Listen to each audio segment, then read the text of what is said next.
Kung meron kayong hiccups or sinok, ganito ang inyong gagawin, madali lang, para mahinto ang inyong sinok or hiccups.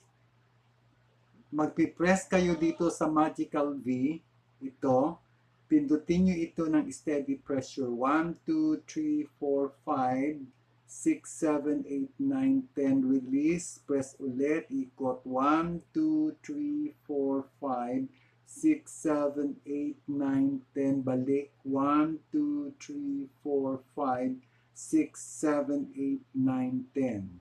Gawin ninyo ito paulit-ulit ng 5 minutes sa kaliwa, dito rin sa kanan, 5 minutes sa kanan ng paulit-ulit, 10 minutes lahat, at madali siyang hihinto at gagaling ang inyong hiccups or sinok.